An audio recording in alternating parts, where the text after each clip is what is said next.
بسم اللہ الرحمن الرحیم۔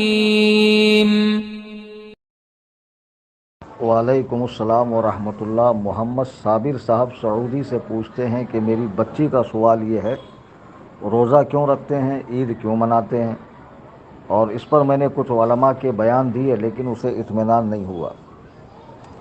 میرا آپ کو اور ہر سنی بھائی کو یہ ناقص مشورہ ہے کہ جہاں آپ اپنے بچوں کے پالن پوشن کے لیے اتنی کڑی محنت کرتے ہیں، ملک و بیرون ملک جاتے ہیں، رات دن ایک کرتے ہیں، خون پسینہ بہاتے ہیں کہ بچے آرام سے رہیں، پڑھیں لکھیں، اور ان کی پڑھائی لکھائی کے متعلق آپ اچھے سے اچھا اسکول دیکھتے ہیں، اچھے سے اچھا کالج دیکھتے ہیں، اور پھر اس پر جو ڈونیشن فیس ہے، منتھلی چارجز ہے، پڑھائی کا خرچ ہے، یہاں تک کہ سارے مراحل طے ہونے کے بعد، مکمل پڑھائی ہونے کے بعد بچہ بہت کرے گا تو کوئی بزنس کرے گا یا کوئی اچھی جاب کرے گا۔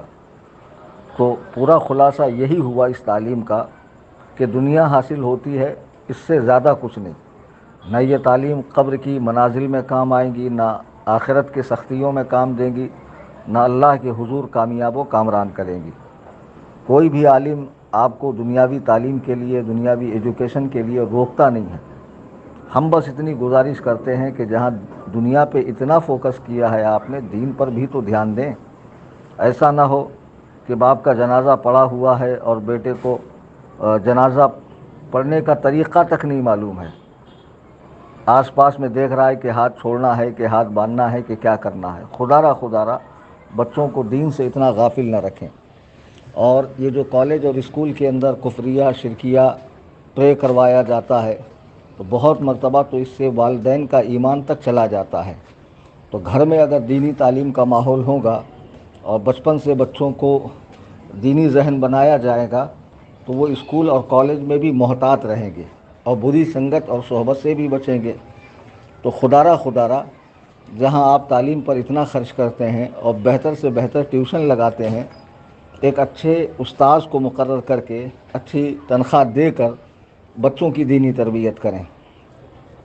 بچوں کو بتائے کہ دنیا میں ہمارا آنا یہ رب تعالیٰ کی مرضی سے ہے، ہمارا پیدا کرنے والا کوئی ہے، ایسی کوئی چیز نہیں ہے جس کا پیدا کرنے والا کوئی نہ ہو۔ اس کی سینکڑوں ہزاروں مثالیں دنیاوی طور پر بھی دی جا سکتی ہے۔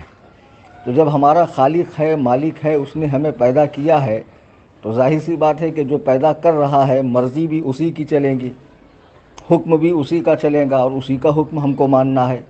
تو اس نے ہمیں نماز کا حکم کیوں دیا، اس کی کیا مصلحتیں ہیں؟ اس نے ہمیں زکوٰۃ کا حکم کیوں دیا، اس کے کیا کیا فوائد ہیں؟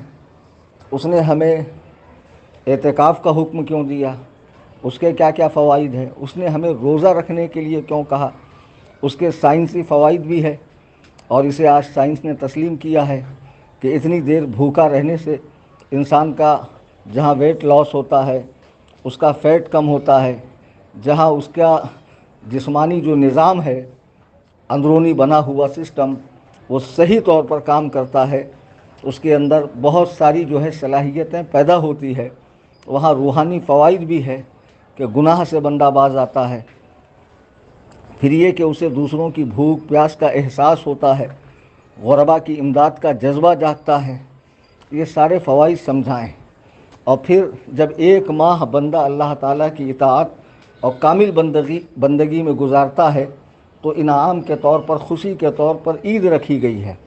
بہت ساری مثالیں ہیں، لیکن یہ تربیت تو آپ کو بچپن سے کرنی پڑے گی۔ افسوس کہ آج یہود و نصارہ، مجوس، ہنود بڑی بڑی پوسٹوں پر ہیں، لیکن اس کے باوجود وہ اپنے مذہب سے ایک بال کے برابر ہٹنے کو تیار نہیں، اور اپنے باطل مذاہب پر سختی سے جمے ڈٹے، بلکہ اس کے لیے روپیہ پیسہ خرچ کر کے اس کو فروغ دینے کی کوشش کر رہے ہیں۔ لیکن ہمارے لوگ اتنے بھولے ہیں کہ ذرا سی دنیاوی تعلیم مل جائے تو پھر آپے سے باہر ہو جاتے ہیں، علماء کو خاطر میں نہیں لاتے، لوگوں کو کی نمازیں درست نہیں ہے، دین کے بنیادی مسائل تک کا، جو ضروریات دین میں جن کا شمار ہے، اس تک کا علم نہیں ہے۔ خدا را بچوں کی تربیت بچپن سے کرے، احسن انداز میں کریں، اور علماء کی رہنمائی لیتے ہوئے کریں، تاکہ آگے اس طرح کے اشکالات بچوں کے ذہن میں جنم نہ لے اور وہ ایتھسٹ ملحد بننے سے باز رہیں۔